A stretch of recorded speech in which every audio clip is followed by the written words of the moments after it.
केंद्रीय जल शक्ति मंत्री गजेंद्र सिंह शेखावत आज जोधपुर प्रवास पर रहे। जोधपुर प्रवास के दौरान केंद्रीय जल शक्ति मंत्री ने विभिन्न कार्यक्रमों में शिरकत की।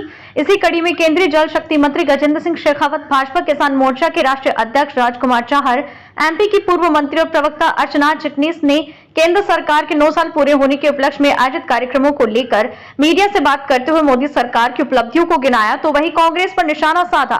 इस दौरान केंद्रीय जल शक्ति मंत्री ने कहा कि जिस तरह से सेवा, सुशासन और गरीब कल्याण की सोच के साथ प्रधानमंत्री मोदी के नेतृत्व में देश में लगातार विकास किया है, देश ही नहीं दुनिया में भी देश की अलग पहचान बनी।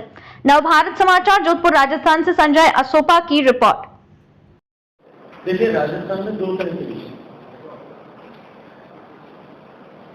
एक राजस्थान की वर्तमान सरकार का फोकस पहले दिन से गुड गवर्नेंस पे, राजस्थान के विकास पर, योजनाओं के इम्प्लीमेंटेशन पर, ये होने के बजाय पहले दिन से सत्ता की कुर्सी पर चिपके रहते। जब 2018 में चुनाव का परिणाम आया था, उससे लेकर के 10 दिन तक जब पिंग पोंग बॉल का गेम दिल्ली और जयपुर के बीच में खेला जा रहा था, तब से जो स्थिति उत्पन्न हुई, राजस्थान में जो विग्रह की स्थिति पैदा हुई, कुर्सी की इस लड़ाई में, किस्ता कुर्सी के इस खेल में राजस्थान की जनता बहुत पीछे गई। राजस्थान जैसा शांत प्रदेश अपराध और माफियाओं की राजधानी बन गई, जहां राजस्थान की पुलिस के थाने के बाद यह लिखा होता था, अपराधियों में डर और आमजन में विश्वास, स्थिति इसके उलट हुई। दुर्भाग्यपूर्ण हालात तो यहां तक पहुंच गए कि एक ही पार्टी के 2 पदाधिकारी उपाध्यक्ष अध्यक्ष को गोली मारी। सरेआम माफिया जिस तरह से काम कर रहे, थानों में से अपराधी बंदूक के नोट पर लुटे जा रहे, बलात्कार से लेकर के अबोध बच्चों के साथ में दुर्व्यवहार से लेकर के अनुसूचित जाति जनजाति के लोगों के ऊपर होने वाले अत्याचारों की श्रृंखला जिस तरह से लंबी हुई है, राजस्थान में उसमें रिकॉर्ड कायम की। भ्रष्टाचार के हालात ये है कि राजस्थान में सचिवालय की अलमारियां सोना और रुपए उगलने लगी। राजस्थान पेपर लीक के मामले में पूरे देश में जो है अपने कीर्तिमान स्थापित कर चुके, और मुख्यमंत्री बड़ी सहजता के साथ में कहते हैं कि ये तो होते ही रहते। राजस्थान में जब बलात्कार होते हैं तो मुख्यमंत्री के सबसे बड़े सिपहसालार लोग विधानसभा के पटल पर ही खड़े होकर के कहते हैं मर्दों का प्रदेश इसलिए होते हैं। ये जो अभिमान, अहंकार और भ्रष्टाचार को पोषण करना, हर क्षेत्र में तुष्टीकरण अपने वोटों के लिए करना, वोटों की राजनीति के लिए करना, इसके कारण से राजस्थान की जनता की जो परेशानी, उस परेशानी को मिटाने के लिए हम सुशासन देंगे। हम राजस्थान को उसका हक, जिस विकास की और आने वाले समय में जिस विस्तार की राजस्थान की अर्थव्यवस्था को आवश्यकता है, उसको आगे बढ़ा करके हम देश के सबसे अग्रणी प्रदेशों में राजस्थान को किस तरह से ले जा सकते हैं। राजस्थान ऐसा प्रदेश है जिसमें सब तरह के मिनरल्स हैं, सब तरह के रॉ मटेरियल है, सबसे ज्यादा इलेक्ट्रिसिटी है, लैंड टू मैन रेशियो सबसे ज्यादा है, इंफ्रास्ट्रक्चर माननीय मोदी जी ने रेल कॉरिडोर बनाया है, माननीय मोदी जी ने अमृतसर से कांडला कॉरिडोर राजस्थान के बीच में से निकला है। इस तरह से राजस्थान में इंफ्रास्ट्रक्चर भी है, इंडस्ट्रियल उद्यमशीलता भी है, निवेश करने की भी क्षमता है। केवल एक विषय जो नहीं है वो है कि सरकार का फोकस आगे बढ़ाए, राजस्थान को उस पर हो, वो मिसिंग लिंक को जोड़ करके। और 2013 में आदरणीय अशोक गहलोत जी के नेतृत्व में सरकार चल रही थी, और एक बार पुराने रिकॉर्ड को दुरुस्त कर लीजिए, दोनों समय में उन्होंने इसी तरह से सरकार का जब अंतिम चरण में पहुंची तब किस तरह से अनेक सुविधाएं देने का सब्जबाग प्रदेश की जनता को दिखाया था, लेकिन प्रदेश की जनता ने उनको आईना दिखा करके वापस ले लिया। कोई भी सरकार को चुनाव के समय में इस तरह के राहतें प्रदान करने की कोशिश क्यों करनी पड़ती, मैं आपके माध्यम से जनता को पूछना चाहता हूँ।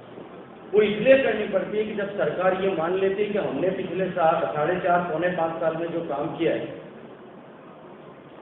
जो झूठी घोषणाएं करके उनको पूरा नहीं करना, इम्प्लीमेंटेशन में जिस तरह का फेल्योर हुआ है, उस फेल्योर को हम जो है ओवरकम नहीं कर पा रहे हैं, उससे ऊपर उठ नहीं पा रहे हैं, इसलिए अब ज्ञान भटकाने के लिए हमको दूसरी चीजें देना पड़ेगा। लेकिन जिसने चांद देने का वादा करके और चांद नहीं दिया, वो अब चांदनी देने का वादा कर रहा है, देश प्रदेश की जनता उससे ठंडी नहीं होगी। देखिए, राजस्थान में 2 तरह के विषय, एक राजस्थान की वर्तमान सरकार का फोकस पहले दिन से गुड गवर्नेंस पे, राजस्थान के विकास पर, योजनाओं के इम्प्लीमेंटेशन पर, ये होने के बजाय पहले दिन से सत्ता की कुर्सी पर चिपके रहने। जब 2018 में चुनाव का परिणाम आया था, उससे लेकर के 10 दिन तक जब पिंग पोंग बॉल का गेम दिल्ली और जयपुर के बीच में खेला जा रहा था, तब से जो स्थिति उत्पन्न हुई, राजस्थान में जो विग्रह की स्थिति पैदा हुई, कुर्सी की इस लड़ाई में, किस्ता कुर्सी के इस खेल में राजस्थान की जनता बहुत पीछे गई। राजस्थान जैसा शांत प्रदेश अपराध और माफियाओं की राजधानी बन गई, जहां राजस्थान की पुलिस के थाने के बारे में लिखा होता था अपराधियों में डर और आमजन में विश्वास, स्थिति इसके उलट हुई। दुर्भाग्यपूर्ण हालात तो यहाँ तक पहुंच गए कि एक ही पार्टी के 2 पदाधिकारी उपाध्यक्ष अध्यक्ष को गोली मारी। सरेआम माफिया जिस तरह से काम कर रहे, थानों में से अपराधी बंदूक के नोक पर लुटे जाने, बलात्कार से लेकर के अबोध बच्चों के साथ में दुर्व्यवहार से लेकर के अनुसूचित जाति जनजाति के लोगों के ऊपर होने वाले अत्याचारों की श्रृंखला जिस तरह से लंबी हुई है, राजस्थान में उसमें रिकॉर्ड कायम की। भ्रष्टाचार के हालात ये हैं कि राजस्थान में सचिवालय की अलमारियां सोना और रुपए उगलने लगी। राजस्थान पेपर लीक के मामले में पूरे देश में जो है अपने कीर्तिमान स्थापित कर चुके, और मुख्यमंत्री बड़ी सहजता के साथ में कहते हैं कि ये तो होते ही है। राजस्थान में जब बलात्कार होते हैं तो मुख्यमंत्री के सबसे बड़े सिपह सालार लोग विधानसभा के पटल पर ही खड़े होकर के कहते हैं मर्दों का प्रदेश इसलिए होते हैं। ये जो अभिमान, अहंकार और भ्रष्टाचार को पोषण करना, हर क्षेत्र में तुष्टीकरण अपने वोटों के लिए करना, वोटों की राजनीति के लिए करना, इसके कारण से राजस्थान की जनता की जो परेशानी है, उस परेशानी को मिटाने के लिए हम सुशासन देंगे। हम राजस्थान को उसका हक, जिस विकास की और आने वाले समय में जिस विस्तार की राजस्थान की अर्थव्यवस्था को आवश्यकता है, उसको आगे बढ़ा करके हम देश में सबसे अग्रणी प्रदेशों में राजस्थान को किस तरह से ले जा सकते हैं। राजस्थान ऐसा प्रदेश है जिसमें सब तरह के मिनरल्स हैं, सब तरह के रॉ मटेरियल है, सबसे ज्यादा इलेक्ट्रिसिटी है, लैंड टू मैन रेशियो सबसे ज्यादा है, इंफ्रास्ट्रक्चर माननीय मोदी जी ने रेल कॉरिडोर बनाया है, माननीय मोदी जी ने अमृतसर से कांडला कॉरिडोर राजस्थान के बीच में से निकला है। इस तरह से राजस्थान में इंफ्रास्ट्रक्चर भी है, इंडस्ट्रियल उद्यमशीलता भी है, निवेश करने की भी क्षमता है। केवल एक विषय जो नहीं है वो है कि सरकार का फोकस आगे बढ़ाए, राजस्थान को उस पर हो, वो मिसिंग लिंक को जोड़ करके राजस्थान को देश का अग्रणी प्रदेश बनाएंगे। इस संकल्प के साथ हम देश की जनता के सामने जाएंगे। अब उसमें जांच में ईडी और जो भी संस्थाएं हैं वो जांच करेंगी, और जो भी भ्रष्टाचार में लिप्त होगा उसी के खिलाफ जांच होगी और कार्रवाई भी होगी। इसके चुनाव से इसका कोई लेना देना नहीं।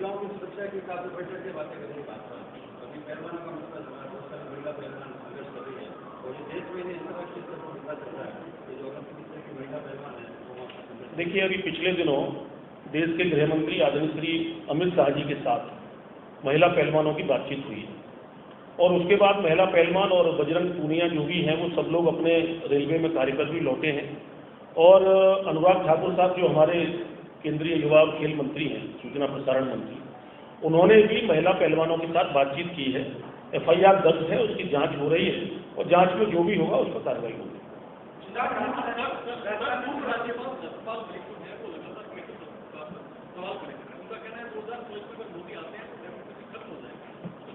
देखिए, सतपाल मलिक जी बहुत जिम्मेदार दायित्व पर रहे हैं, जो गवर्नर के रूप में बहुत ही जिम्मेदार पद माना जाता है, और एक राज्य नहीं 4 राज्यों के वो राज्यपाल रहे हैं।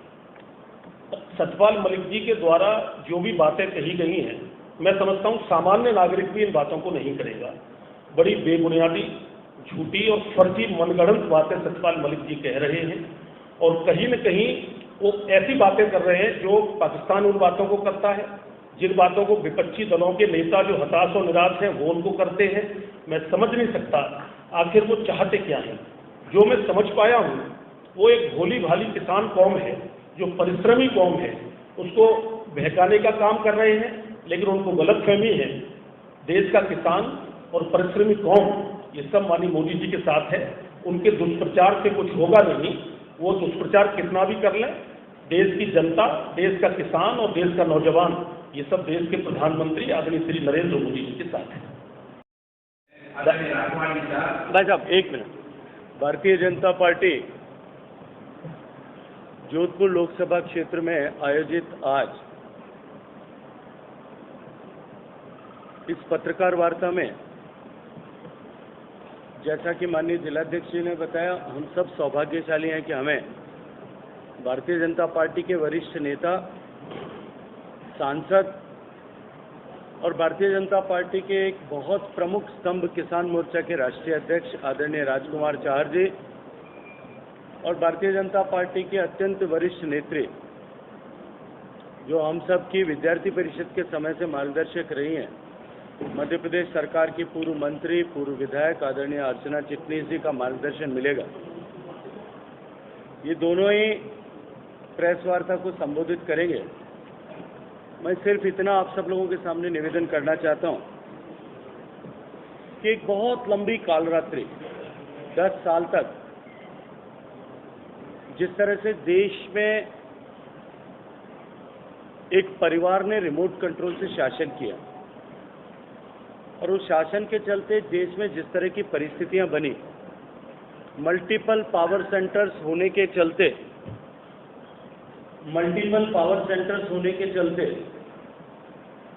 देश में जिस तरह से भ्रष्टाचार फैला,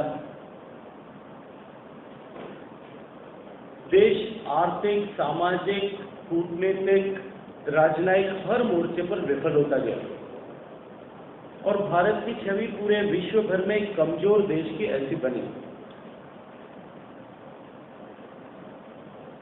भारत की जनता का, भारत के लोगों का, मतदाताओं का जो व्यवस्था हमने एक लंबे संघर्ष के बाद, बहुत बड़ी कुर्बानी के बाद में अर्जित की थी, जिस लोकतंत्र को हमने बहुत बड़ी उम्मीद के साथ अपनाया था, लोगों का इस कालांतर में धीरे धीरे करते और बीच के 10 साल की इस कालरात्रि में उस लोकतांत्रिक व्यवस्था के प्रति भी उनके मन में कहीं संदेह उत्पन्न हो। महंगाई तो निश्चित रूप से बोलते हैं। आप पुराने आंकड़े उठा के देखेंगे 2013 से पहले की, तो महंगाई दर जहां 8.7 के आसपास थी, आज वो घट के 6.7 होगी। तो 4.2 आज अगर और बात करें तो 5 से नीचे है महंगाई दर। एक दूसरा, कोरोना का जो कालखंड आया, कांग्रेस को तो आने वाली पीढ़ियां भी कोसेंगी। कांग्रेस ने जो कार्य इन 60-65 सालों में जो अपने शासन में रहते हुए किए हैं, एक शहजादे की तरह और एक राजतंत्र की तरह जिन्होंने जो देश को चलाने का काम किया है, आने वाली पीढ़ियां उन्हें कोसेंगी भी और आने वाली पीढ़ियां कांग्रेस को कभी माफ भी नहीं करेगी। मेरे को एक मिनट में मैं ये बताऊं, कांग्रेस को देश को क्यों नहीं कोसना चाहिए? जबकि टिकट का चार्ज पूरा ले रहा है, गाड़ियां पूरी चल रही है, उसके बावजूद देखिए, कोरोना काल के बाद अब निश्चित रूप से देश पुनः अपनी गति पर चल रहा है और बहुत सारी ऐसी चीजें हैं जो अंडर कंसिडरेशन है। माननीय कैबिनेट मंत्री हमारे बीच में है आदरणीय शेखावत साहब। दिल्ली में निश्चित रूप से उन सारी चीजों पर चर्चा हो रही है और आने वाले समय में वो सारी चीजें सफलता के साथ और सामने आएंगी, सहजता के साथ सब कुछ होगा, निश्चित रूप से होगा। लोग आते हैं तब उन लोगों को नींद आने लगती है, जबकि कहीं ऐसे मार धाड़ वाली सिनेमा देखने जाते हैं, वहां सब ऐसे आंखें फाड़ करके बैठे थे। तो उन्होंने कहा कि वहां लोगों को उत्तेजना होती है, यहाँ शांति मिलती है। तो लोग बैठे, उनको लग रहा है कि देश इस गति के साथ में आगे बढ़ रहा है। अभी निश्चित होकर के लोग, देश के लोग बैठे, इसलिए आपको ऐसा महसूस हो रहा है। देश के मतदाताओं ने एक ऐतिहासिक निर्णय किया और 30 साल बाद में किसी एक दल को पूर्ण बहुमत की सरकार बनाने का सुअवसर प्रदान किया। और यह अवसर और भी ऐतिहासिक इसलिए था कि किसी भी गैर राजनीतिक दल को स्वतंत्रता के बाद पहली बार पूरे बहुमत की सरकार बनाने का शुभाशीर्वाद जनता ने दिया। 9 साल बाद आज हम पीछे घूम करके देखें, माननीय नरेंद्र मोदी जी के सक्षम नेतृत्व में जिस तरह से देश में सर्वांगीण विकास हुआ, सेवा, सुशासन, गरीब कल्याण, इन तीनों के मार्ग से राष्ट्र निर्माण और राष्ट्र की छवि के पूरे विश्व भर में पुनर्स्थापन का जिस तरह से काम हुआ, आज 9 साल बीत चुके। भारतीय जनता पार्टी के हम सब कार्यकर्ता बूथ पर काम करने वाले कार्यकर्ता से लेकर के राष्ट्रीय स्तर पर काम करने वाले सभी कार्यकर्ताओं तक हम सभी लोग कृतज्ञ मन से इस 9 साल पूरे होने के अवसर पर देश के मतदाताओं ने जिन्हें हमें ये सेवा का सौभाग्य दिया, देश के पुनर्निर्माण का ये अवसर प्रदान किया, इसके लिए कृतज्ञ मन से उनका अभिनंदन करते हैं, उनका साधुवाद ज्ञापित करते हैं, उनका आभार ज्ञापित करते हैं। और आप मीडिया के मित्रों ने भी इस 9 साल की यात्रा में और इस 9 साल के मुकाम तक पहुंचने से पहले की एक 6-7 दशक की यात्रा में आप सब ने अत्यंत पारदर्शिता के साथ जिस तरह से राष्ट्र निर्माण की इस ज्योति को प्रज्वलित करने में अपना सहयोग दिया, उसके लिए देश के जन जन तक हमारे विषयों को पहुंचाने के लिए जिस तरह से आपने सहयोग किया, सौभाग्यपूर्ण अवसर मानते हुए हम आपका भी अभिनंदन करते हैं। माननीय राजकुमार जी और आदरणीय अर्चना जी, मैं तो रोज ही आप लोगों से बात करता हूँ, आज ये दोनों हम सबको 9 साल में माननीय मोदी जी की सरकार ने किस तरह से काम किया, उसका क्या प्रभाव हुआ, आपके सामने इस विषय को विस्तार से रखेंगे। मैं आदरणीय राजकुमार जी का, आदरणीय अर्चना चिटनीस जी का मेरे शहर में, मेरे लोकसभा क्षेत्र में हृदयपूर्वक, मनपूर्वक स्वागत करते हुए आपसे अनुरोध करूंगा कि आप इस प्रेस वार्ता को संबोधित किया। क्या देश को उसको घोषणा दी थी? जिस पार्टी ने जल का बंटवारा करते समय भारत के हितों का अनदेखा करके और पाकिस्तान को 68% सिंधु घाटी सभ्यता, सिंधु घाटी नदी का पानी दिया, क्या उसको नहीं घोषणा की? जिस पार्टी ने अपनी व्यक्तिगत महत्वाकांक्षाओं को देश के ऊपर रख करके 370 देश पर इम्पोज करके एक देश में 2 विधान बनाए, क्या उसे नहीं घोषणा की? जिस पार्टी ने देश के सामाजिक ताने बाने को मजहब के आधार पर लोगों को लड़वा करके और बिखेर दिया, क्या उसको नहीं घोषणा की? जिस पार्टी ने देश में भ्रष्टाचार को इंस्टीट्यूशनलाइज किया, क्या उसको नहीं घोषणा की? मैं ऐसे 100 प्रश्न आपके सामने कर सकता हूँ, क्या उसको घोषणा चाहिए कि नहीं घोषणा चाहिए? आप दिखाइए, या देश की जनता तय करेगी कि उसको घोषणा चाहिए कि नहीं घोषणा। अभी कि माननीय गृह मंत्री जी देश के और हमारी पार्टी के राष्ट्रीय अध्यक्ष दोनों मंच पर खड़े होकर सार्वजनिक रूप से ये कह चुके हैं कि भारतीय जनता पार्टी राजस्थान में नरेंद्र मोदी जी के चेहरे पर चुनाव लड़ेगी। और जिस पार्टी के पास देश का नहीं, दुनिया का सबसे लोकप्रिय चेहरा, दुनिया का सर्वमान्य चेहरा हो, ऐसे विकास पुरुष के नाम से पहचाने जाने वाला चेहरा हो, मुझे लगता है कि राजस्थान में चेहरों की राजनीति नहीं होगी। राजस्थान की जनता इस बार वर्तमान सरकार की विफलता, असफलता, अकर्मण्यता, उदासीनता और भ्रष्टाचार के कारण से जो संकट राजस्थान में पैदा हुआ है, उसके खिलाफ भारतीय जनता पार्टी के पक्ष में एक तरफा मतदान करके ऐतिहासिक परिणाम देगी। छोड़ो यार, इनका काम है, इनको पायलट वाले क्यों मुख्यमंत्री आरोप लगा रहे हैं भ्रष्टाचार को लेकर के लिए की जा रही है, जबकि रेलवे के पास ऑलरेडी सिक्योरिटी है और तकनीकी संसाधन है जो जांच कर सकती है। सीबीआई को जांच मैं दे दूँ। देखिए, रेलवे में अपना एक इनबिल्ट सुरक्षा का और रेलवे के किसी हादसे को जांच करने का एक डिवीजन है जिसको रेल सेफ्टी डिवीजन है, क्योंकि ये पिछले 3 दशक का सबसे बड़ा दुर्भाग्यपूर्ण हादसा है और अनेक लोग काल कर गए। देश में बहुत सारे मीडिया के आपके बंधुओं ने और बहुत सारे विरोधी दल, विपक्षी दल के लोगों ने भी कहा कि रेलवे खुद की ही जांच खुद ही करेगा। जो डिपार्टमेंट दोनों ही जिनकी जांच की जा रही है वो और जांच करने वाली एजेंसी दोनों एक ही मंत्रालय, एक ही मंत्री, एक ही रेलवे बोर्ड के अधीन है, ऐसे में वो जांच निष्पक्ष होगी इसकी संभावना नहीं, क्योंकि वर्षों से देश में स्थापित व्यवस्था है और देश में नहीं पूरी दुनिया में, और केवल रोड पर नहीं, केवल रेल पर नहीं, हवाई जहाज के भी इस तरह के हादसों या इस तरह की घटनाओं, सेफ्टी से जुड़े हुए विषय, सेफ्टी के ब्रीच से जुड़े हुए विषय की जांच एयरपोर्ट अथॉरिटी ऑफ इंडिया का ही एक सेफ्टी डिवीजन करता है। लेकिन क्योंकि लोगों ने प्रश्न चिन्ह खड़े किए, तब यह आवश्यक था कि जब लोगों ने प्रश्न, एक बार मैं मेरी बात करूँ, आपकी बात करें, मेरे पास बहुत समय है, लोगों ने क्योंकि ये प्रश्न चिन्ह खड़े किए थे, इसलिए स्वतंत्र एजेंसी उसकी जांच करे, थर्ड पार्टी जांच करे, ये जांच करना आवश्यक है। सर एक बात आरोप लगाने के लिए सभी लोग स्वतंत्र हैं। माननीय मुख्यमंत्री जी रोज सुबह शाम दिन में 3 बार मेरे ऊपर आरोप लगाते हैं। आरोप लगाने के लिए सभी स्वतंत्र हैं। उन्हीं की पार्टी की सरकार, वो पार्टी के उप मुख्यमंत्री भी रहे, पार्टी के प्रदेश अध्यक्ष भी रहे, उनको अपनी पार्टी क्यों नहीं जांच करती? पहले उसकी जांच कर देते हैं। और अपनी पार्टी की आपसी लड़ाई, जो घर की 7 बहू की लड़ाई है, उस लड़ाई में पड़ोसी को दोष देकर के या सामने वाले घर में रहने वाले को दोष देने से मुझे लगता है कि इससे ऊपर उठ करके उनको अपने घर में ध्यान देना चाहिए। अपन मारवाड़ी में कहावत है कि कुंवारी कन्या 9 वर्ग है, जिसे चुनाव नहीं रहने, जिसे सबने सपना देखो ना अधिकार है भाई, चुनाव हुए तो देश प्रदेश जनता तय करती, चिंता करने की जरूरत नहीं है। मुझे जवाब देना है कि भाई साहब को दिला दो यार, आज तो इनसे पूछो तुम लोग, मुझे क्यों पूछ रहे हो? जी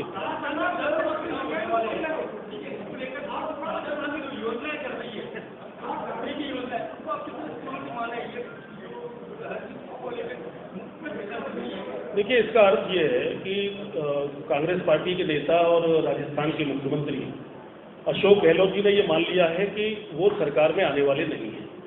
और आप देखते होंगे कि जब दिया बुझता है तो बड़ी तेजी से उसकी लौ उठती है। तो उसी प्रकार का यहाँ माहौल है। आप विश्वास रखिए, आने वाले समय में राजस्थान की आम जनमानस इतना प्रचंड बहुमत भारतीय जनता पार्टी को देने वाली है कि आज तक के अब तक के सभी चुनावों के रिकॉर्ड ध्वस्त होंगे।